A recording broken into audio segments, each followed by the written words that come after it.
What's going on, everybody? You're listening to the Introverted Nerd Watches. I am Reese, and I'm back for The Gifted, everybody. And in this episode, I watched Season 2, Episode 5, Aftermath. So The Gifted is back from their 1 week break for the freaking World Series. Like, who cares about baseball? I was so mad. I had my Twitter fingers ready to live tweet The Gifted, and then fucking baseball is on. Ugh. Anyway, that's over now, and hopefully there will be no more interruptions. Yeah. So about Aftermath, it's the aftermath of everything that happened the 2 weeks ago, where Reva and crew broke the girl out of the mental institution. And so this was another sort of setup episode, setting up what's coming next. And I didn't hate this episode, but I'm ready to see what Reva's plan is. I'm ready for things to start moving a little bit faster. I don't want to be impatient. I want them to set things up, but I don't want to be every week with Reva and crew trying to find another person to bring forth her like master plan. It was Lorna, and she needed Lorna and what's his name? Angsty Andy. The major part of the plan, it was train Andy to break into whatever they had to break into. And now it's the new girl, Rebecca. Break her out of the mental institution, because she's the real key to everything that Reva wants to do, according to the Cuckoos. So yeah, I don't want her to be amassing an army week by week. I want to see what she has planned. I want to know what she's going to do next. So, and from the little flashes of what I saw from what's happening next week, I wasn't paying a ton of attention, but it looks kind of like we're about to get some action happening. So I'm excited about that. Caitlin, I'm try so hard with her. Caitlin and Jace, I try so hard to be empathetic with them. You know, Jace, his dead child and his obvious trauma, and Caitlin loving her son and wanting to save him and protect him. I try so hard with them, but they're the worst. I mean, I can't with either of them. Jace is about to become the leader of the fucking purifiers. Like, that's awful. Caitlin is just, she's the worst. she's like truly the worst. And I can't with her anymore. The Struckers are just so annoying. Everybody's annoying me right now. I'm annoyed by the Struckers. I'm kind of annoyed by John and Marcos. I'm annoyed with John's, like, I get it. He feels like he let everyone down. What happened to the underground, his fault, blah, blah, blah. I don't want to deal with, his being over the top every week. Like, I don't know, go have sex with Clarice. I mean, I like them together. I like my Thunder Blink. So just be healed by, the beautiful Clarice, and everything will be great. Or let Clarice lead this group. Yeah, I got lots to say about this episode. So before I get too deep into this, subscribe to the podcast for me. On Apple Podcasts, subscribe over there. Leave me a 5-star review. You can also subscribe on Google Podcasts, Stitcher, iHeartRadio, Spotify, wherever you get your podcast. Subscribe, rate and review the podcast for me. Recommend the podcast to all of your friends and family, and I can have a happy day. So let's get deep into this. Let's start with Jace, because Jace. So we see that his wife is about to be his ex-wife. She sent him divorce papers. Like, how does she send him? He's staying in the hotel. So she really got her shit together. She was like, fuck this. I'm not waiting for this guy to get back to Atlanta. I'll send divorce papers to a fucking hotel. I'm like, go girl. He is out of control. Like, I completely get it. I totally support, I forget his wife's name, but I totally support her, like, going her own way. She's trying to deal with the death of her daughter. Her husband is out of his mind over here. He's just obsessed with, capturing mutants. And on the one hand, I get it. Mutants killed your daughter. But on the other hand, these are not the mutants that killed your daughter. So he's just obsessed with mutants all around, and he can't see things clearly. And he's sort of dragging her down. So I completely support her getting the F out of there. Like, leave Jace. He is no good right now. And we see that he's also, while he's looking at pictures, like, he completely hit rock bottom in this episode. So he's looking at, he got the divorce papers. He's looking at pictures of his dead daughter, and he's watching, the gifted equivalent of Fox News, where Peter Gallagher and his eyebrows they're evil. He's like an evil politician on Fox News or something, or maybe he's not a politician, but he's on Fox News talking about how horrible mutants are, and being a Fox News person. Like, do I have to really describe it? He's being a Fox News person with his beautiful eyebrows, and I can't take it. That dude has great hair though. Like, I don't know how old Peter Gallagher is, and I don't know whether that's a wig or anything. I don't think it's a wig. But he does really have great hair, but he hates mutants, and I wonder if he's going to come back, because we only see him in this little segment on TV. So maybe it was just like a little cameo for people that would recognize him. And I certainly did. So Peter Gallagher and his eyebrows have been used for the side of evil, and I can't take it. So anyway, Jace definitely rock bottom. And while all this is happening, he gets a text message from the dude from the Purifiers to meet up. And he sort of he sort of laughs at it, like, of course, this is what I get right now. And he can't say no. So he goes to the meeting and they're basically having a white supremacist meeting. And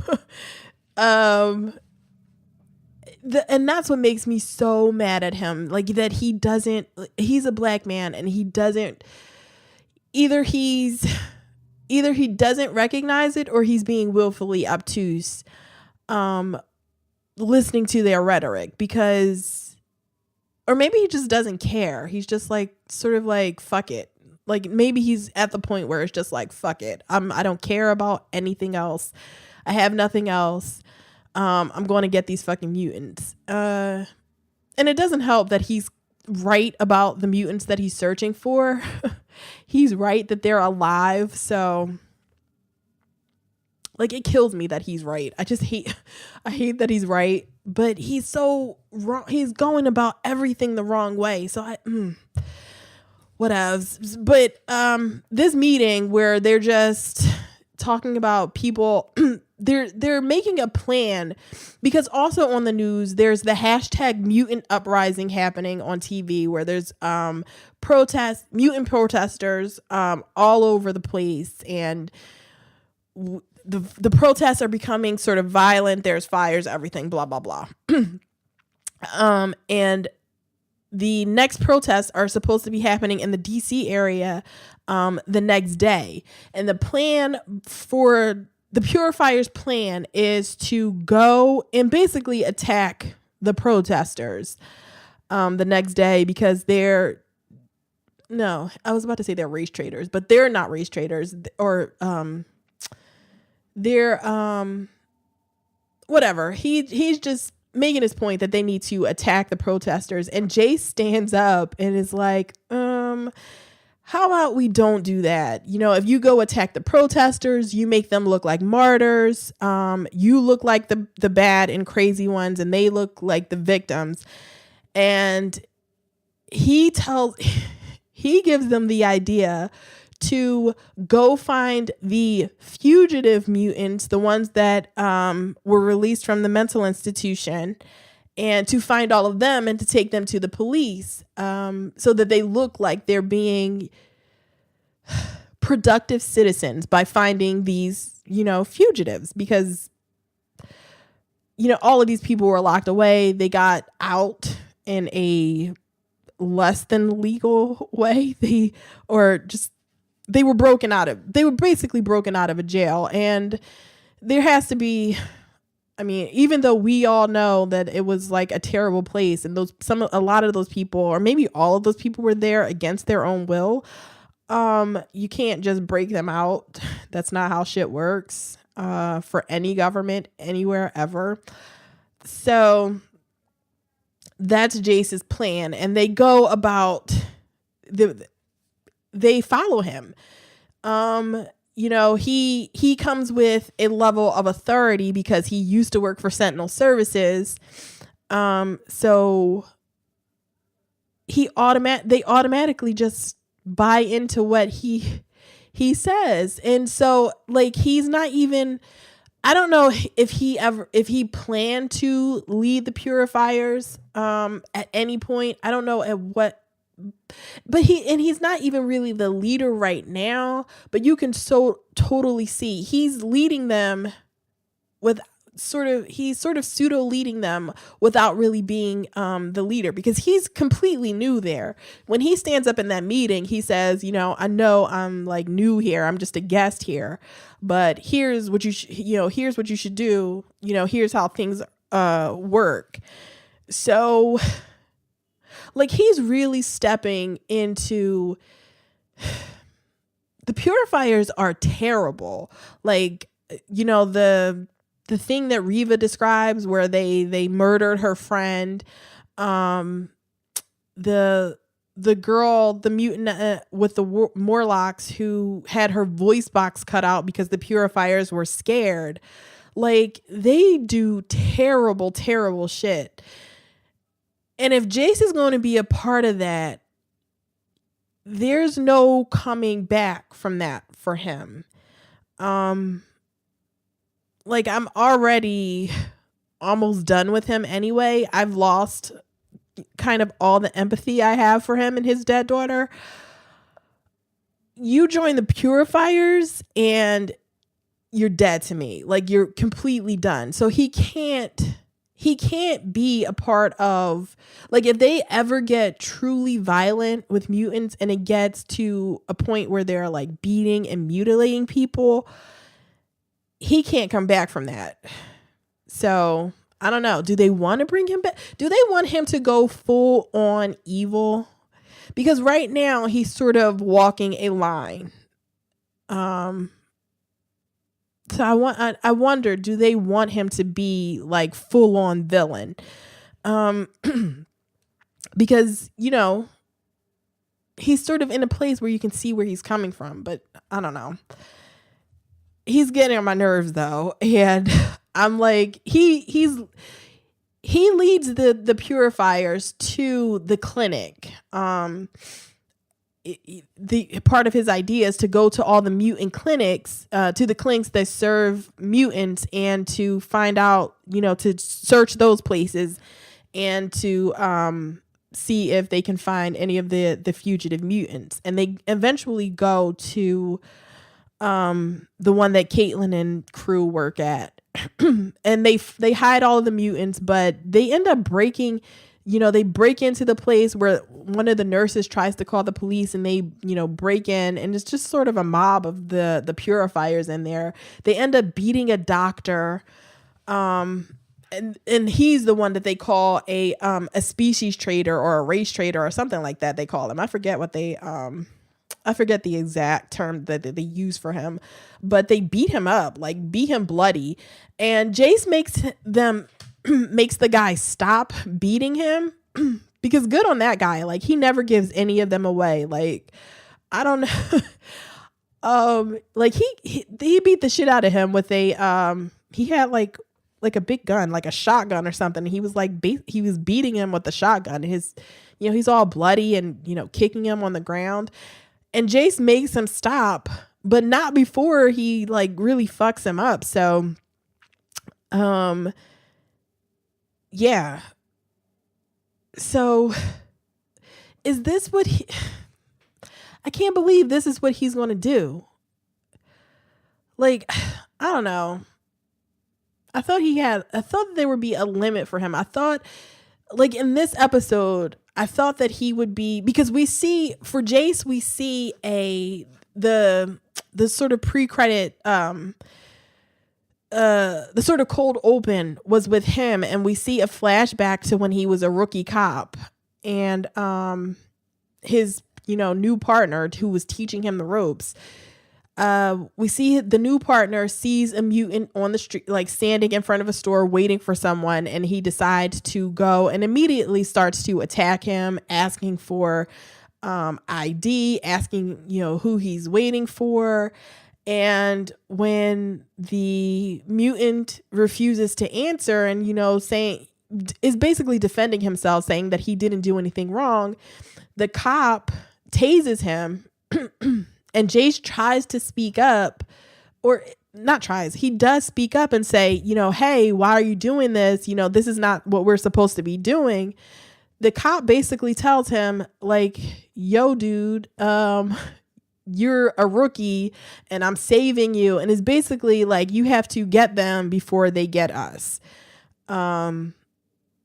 Yeah, and he told Jace, I saved you. Basically, I saved you I've saved your wife and your daughter from becoming, a widow and a fatherless child. And that's how he justified it. And that was Jace never said anything else after that. So he knew it was wrong. He recognized what was going on was wrong, and he tried to stand up or speak up. But in the end, he sort of went along with it. And that's kind of what we see with the purifiers, except this time he's the one in authority and he's pushing forward. So after they, Jace takes some of the records from the clinic, and the end of the episode ends with him calling, his fellow purifiers and telling them, like, yo, I found some things about in these records about the mutants, and now we're going to hit them where they live. So next is they don't have any authority. Like, he's walking around like he has some sort of he still has authority as sort of a police officer, or as a officer in Sentinel Services, but he doesn't really have any authority. He's a vigilante at this point. The purifiers are vigilantes at this point. So it's going to be wild to see what happens next with him. But he's nuts and he's annoying. And I want him to get his ass beat at this point. Yeah, I'm ready for him to get his ass beat. So let's go to what was happening at the clinic on the other side. So Caitlin, what's his name? John, Marcos, they bring Lauren back. Lauren is fine. She basically had a concussion.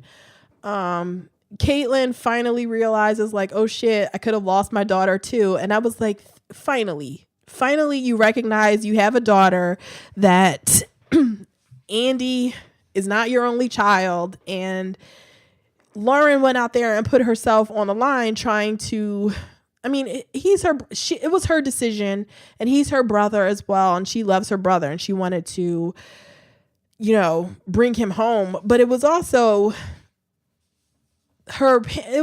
kind of wrong for her parents to just be okay with her going out there and risking her own safety just to bring Andy back. And so, we get some crying from Caitlin, and I was happy with her. Like, in this first few moments, I was like, okay, finally, Caitlin apologizes to Lauren and tells her that she shouldn't have let her go. And I'm like, thank you. Caitlin has finally recognized that even if she wants to save Andy doesn't want to come back, and she has to, recognize some sort of hard truths. And I was like, finally, I can get on board with this Caitlin, who, I can get on board with her right now. But no, she leaves the room. She goes to talk to John, who has a injured mutant in his hands. The injured mutant is secreting some sort of acid from his skin. He's secreting acid. He's burning John's shit up. Like, John's hands are burning. His clothes are burning off from this acid. By the way, this was just a way to get the actor to take his shirt off. And well, I'm not complaining because he's a very pretty man. That was all this was for. So, no complaints, but you're welcome, ladies and gentlemen. That's what the show is basically saying. You're welcome, ladies and gentlemen. He took his shirt off. His beautiful hair was out, for everybody to see. So, yeah, I mean, that was worth the price of admission, right? But anyway, so John's shit is all fucked up, like, right now. He's going to be okay. Like, obviously he heals faster. He has that healing thing, but he's burning, like, his shit is burning with acid. And Caitlin walks in and is like, why is Andy not with you? And I'm like, God damn it, Caitlin. Like, really, girl? You see him. And John is trying to explain to her, like, yo, we had other priorities. Mutants were hurt. Like, you see, I'm carrying a fucking mutant secreting acid in here to get help from you, and you're asking me why Andy isn't with us. It's like, your daughter was hurt. Andy was the one that hurt her. Like, what? Like, Kate, I want to pull my fucking hair out just listening, like, just thinking about this.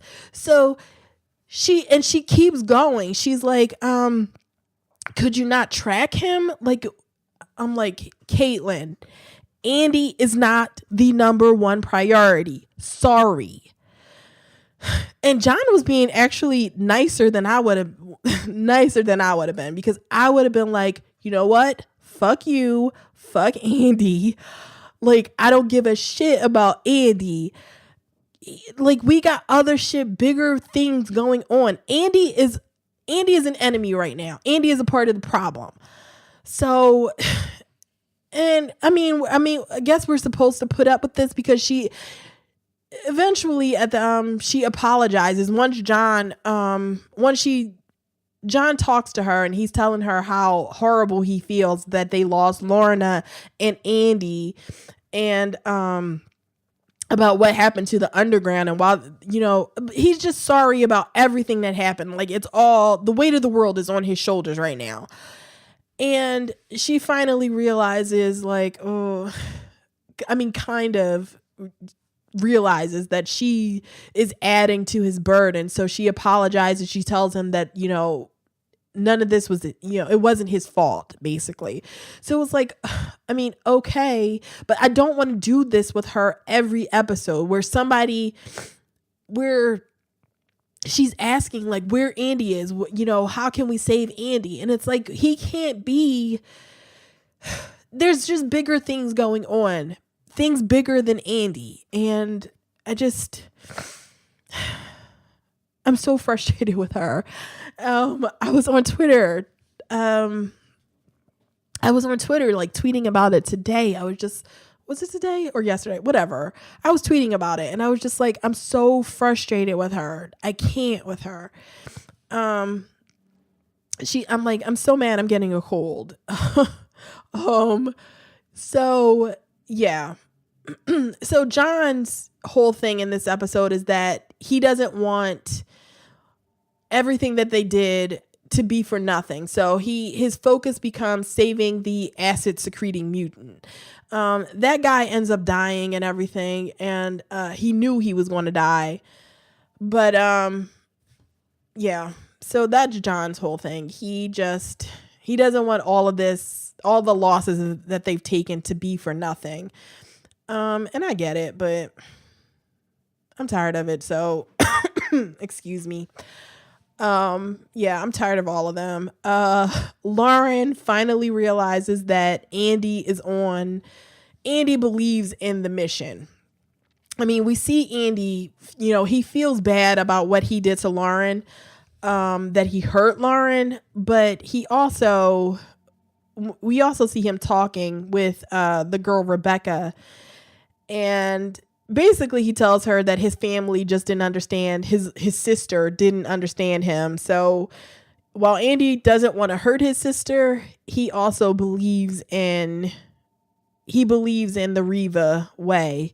And I was like a few weeks ago, I was like, maybe Andy is sort of like teetering, like he's questioning his life choices, but no, Andy is more resolute in this episode than he's been since ever. So, yeah, Andy is firmly on the side of Riva, I believe. Yeah. And so Lauren realizes it too. So she tells her dad, that Andy is like that Andy is about that Riva life. So, and I can't believe that how long is it going to take them to really get it? I mean, I want this to be them finally understanding that Andy made his decision, that he's not a little boy. He's still a minor, but he's not a 5-year-old. He's not being, and while he might be being manipulated, this is what he believes right now. So I want the rest of the Struckers to understand who Andy is at this moment. I'm not asking them to stop wanting to get him back or any of that stuff, but I would like there to be some recognition that Andy is making some bad decisions right now, and that he's not a baby, and that he wasn't kidnapped. Yeah, I need Caitlin to realize that. Reed, I don't even know what Reed, Lauren is his baby girl. He loves her. He obviously loves Andy too, but Reed has his own problems. He's got to deal with his powers. I don't know what is going on with that guy. So I want him to deal with his powers, listen to what John said. Don't try to suppress your powers again. Learn how to use that shit. These people, the Struckers, man, the Struckers are frustrating. I just can't with them. So, no Riva in this episode. She's, according to one of the cuckoos, she's out on a mission trying to furthering their plan. We don't know what she's up to. But let's get to Rebecca, Riva's new secret weapon. Rebecca, who was locked away, she was locked away in that mental institution by herself. She was one of the she was one of the mutants that they had to keep drugged, because the collars that they used to suppress their powers She was one of the mutants those didn't work on. The acid secreting guy was also one because the acid in his that he was secreting melted the collars, and her power, whatever, like it wouldn't work on her power either. I don't know why that would be though. Her power is to invert things. So we see her like turn cans inside out. We see her turn a car completely inside out. So I don't know why that power specifically is something that Reva is like dying to have, but I mean, we'll see like what she can do on a larger scale, but she does like completely invert a car, a police car in this episode. So like she is no good. Like what happens to her in the mental institution is terrible. We see like little flashes of her being tortured in the mental institution, but clearly she's a problem. So, and her and Angsty Andy together is going to be like, ooh, I can't like, I don't know what these two are going to get up to because they blow up a fucking police car. Like Andy takes her out. Like, oh, he takes her out, because she hasn't seen the outside in like a year. And he's allowed to go out and Lorna tells him, you know, be careful. And then they go out and she's using her powers out in like the regular world in front of people, like while they're sitting at an outside table having lunch. She's, you know, turning her can of soda inside out. She's inverting glass, and it's like, ugh. And then they blow up a police car together. So she convinces, she turns the police car completely inside out. And then she tells Andy like, hey, show me what you do. And so he ends up blowing up the police car.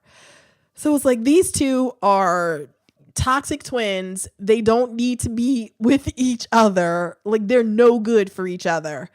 So I can't wait to see how that's going to go bad because, whoa, oh my God.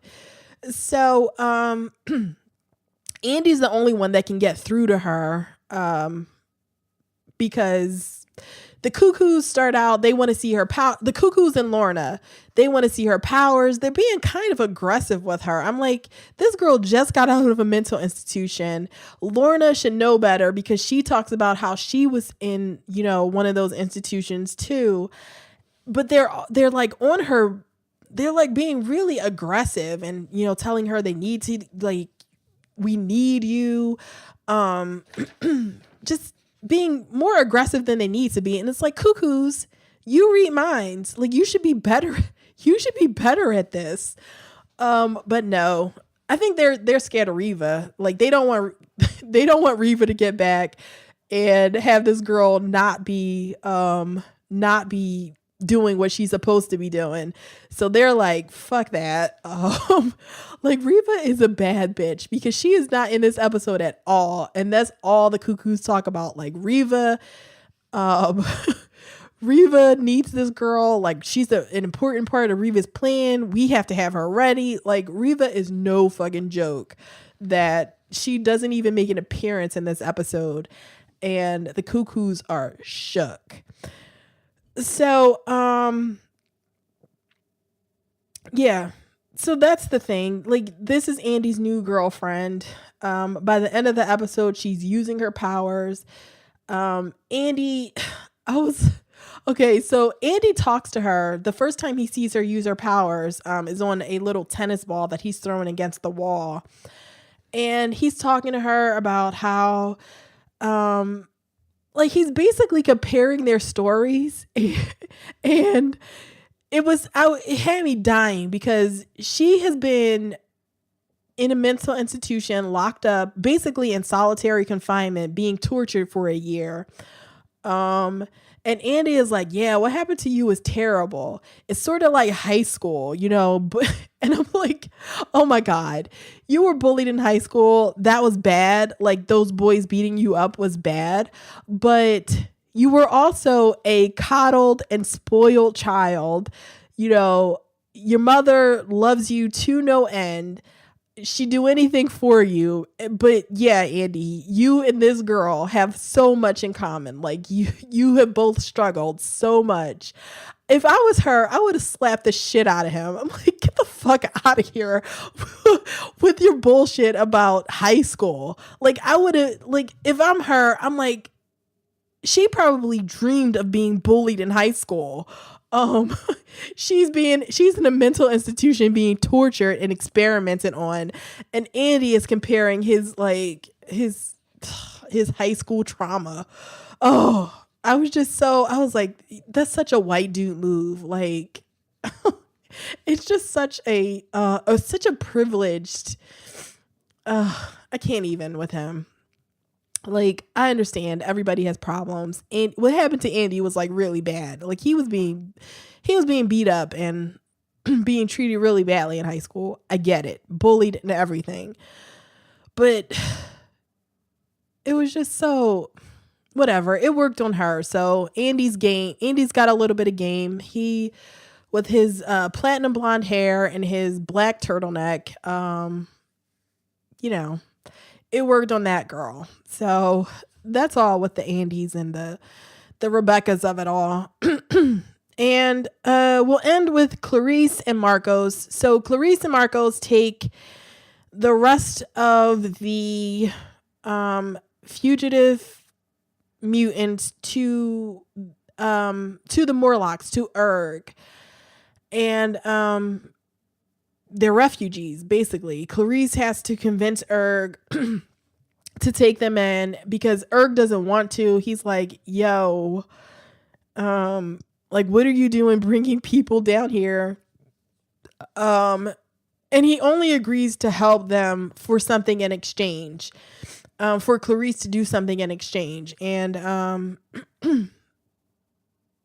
I like the interactions between Clarice and Erg. Clarice has that sort of, you know, irreverent personality where she's asking like personal questions, but she's asking in sort of like a jokey way. So she asks Erg why he wears the patch over his eye, and she basically says like, yo, what's going on under there? Like, what's with the eye? And it's like, nobody ever would ask that question the way that she did. But it was kind of funny, but turns out not so funny, because Erg explains that he lost his eye from getting beat up when his powers manifested. And his power is to absorb energy and release an equal amount of energy. And Clarice is like, well, why were you getting beaten up if your powers hadn't manifested yet? And he's like, because I'm black. Like, come on, girl. So I like in this show that they don't forget about race. That they still, that they deal with the race of it all. Not that you aren't just different when you have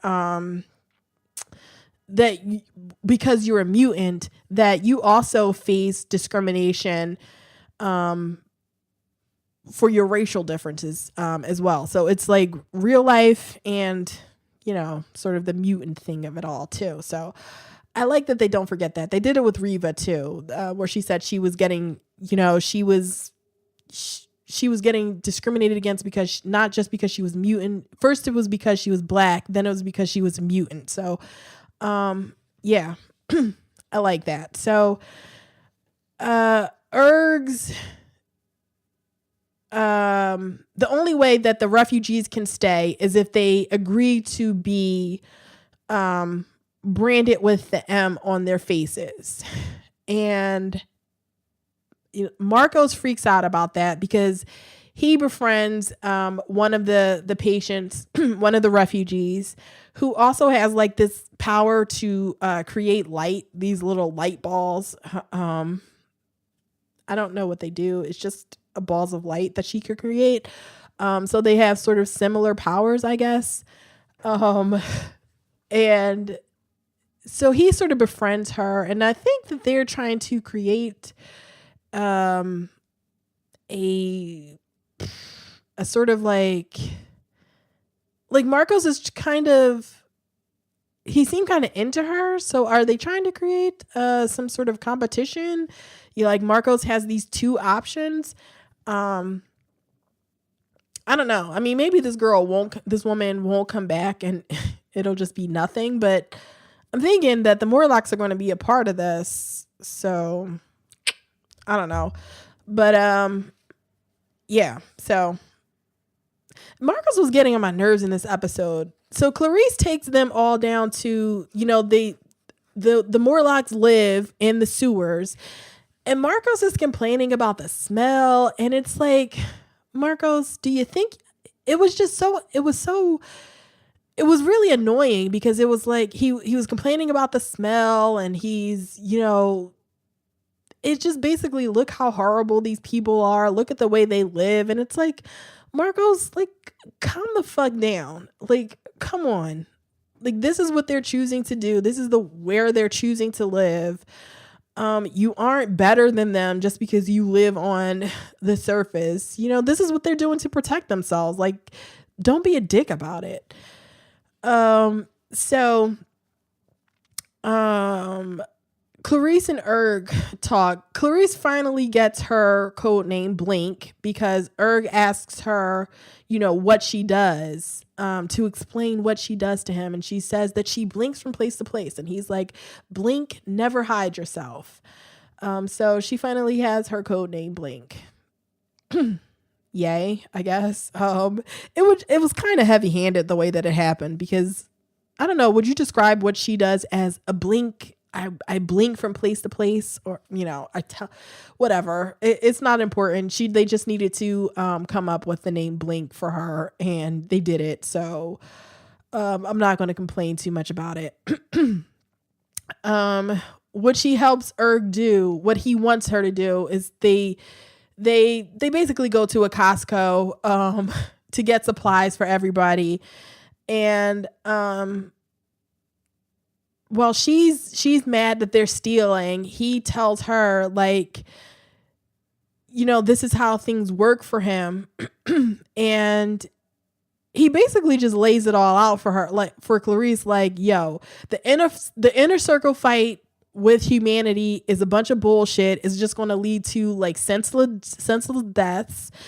The Underground's mission is just as bad because they have a pipe dream of coexistence with humans, and he doesn't believe in dreams. He believes in cornflakes. And he hands her a box of cornflakes to take back down with them. And he tells her that they just want to be left alone. But I don't, I completely get where he's coming from. Like, you don't, like, coexistence.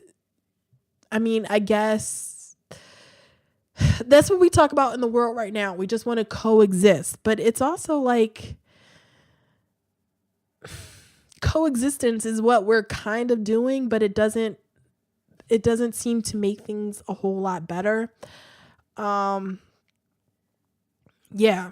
And people hate you anyway, so they're not, I don't know. Coexistence is like a nice word, nice thing to use, but then it just, maybe it breeds contempt as well. Trying to coexist with people that don't actually want you around. But what are you going to do? We all can't run down to the sewers. We all can't just be separate. We tried that. Segregation was that, and segregation was not great. Not great for anybody that wasn't a white person. So, yeah. And the Erg way of doing things, of branding yourself, he explains to Marcos how, they get to live free down there, but it's like, and the mutants that don't have a visible mutation have to brand themselves with the M. But what kind of choice was that? Because he told the refugees they couldn't stay unless they, were branded with the M on their face.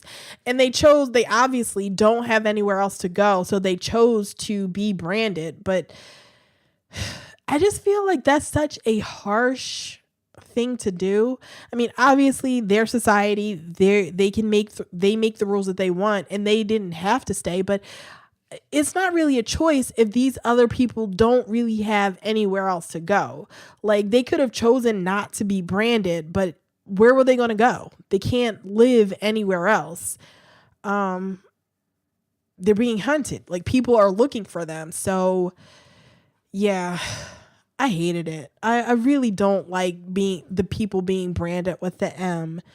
I don't like that being Erg's thing, because he talks like, being down there, there's freedom down there, but it's not really freedom if you have to be like everybody else. I mean, it feels like, he's trying to make it so that they all blend in. So like, if you have a visible mutation, and then these other people around you are choosing to mutilate themselves in order to fit in with you. But I don't know, just something about that really doesn't sit right with me. And I don't like the branding of it all. But Erg and Clarice seem to be getting closer. So I'm wondering if they're trying to set up a thing where Clarice is going to... Is Clarice going to join the Morlocks? That's what it kind of feels like to me. Because she seems to be buying into the Erg way of it. Erg is the one that tells her she should never hide herself. Her ears and her eyes, don't wear the contacts and everything. And while that sounds all good, he also wants this society where people have to brand their faces in order to be accepted down there. So yeah, I don't want Clarice to fall in with them. I think all of these groups have their own problems. And yeah, I'm just not about that living in the sewer type life. So yeah. So Morlocks, do whatever you want, but I'm not about that life, and I don't want Clarice to be about that life. So that is basically the end of the episode, you guys. I don't even have any predictions for next week. I just want Reva to come back because I love her and she hasn't been in my life in a while, so I need to see her again. I'm really interested to see this fight from next week, because in the preview scenes for next week, Reva is there, and there's some friction between her and Lorna. So I want to know what the hell is going on with that. Yeah, so I'm excited for the next episode. So coming up on the podcast, Black Lightning. My next episode will be on the most recent episode of Black Lightning. So stay tuned for that. That should be on Saturday or Sunday. I forget which one. This episode will be out on Friday. So follow me on the socials. I'm on Twitter at NerdTrovertPod. Use the hashtag NerdyWatch to live tweet and chat with me. On Instagram, I'm at The Introverted Nerd, and like the Facebook page at facebook.com/TheIntrovertedNerd. You can go to theintrovertednerd.com to get all of the back episodes. So if you want to listen to all of the episodes of the Saved by the Bell rewatch, or my 2 episodes of Stranger Things. I gotta really get back into Stranger Things. Like, I kind of quit like halfway through that. It was a little too much for me.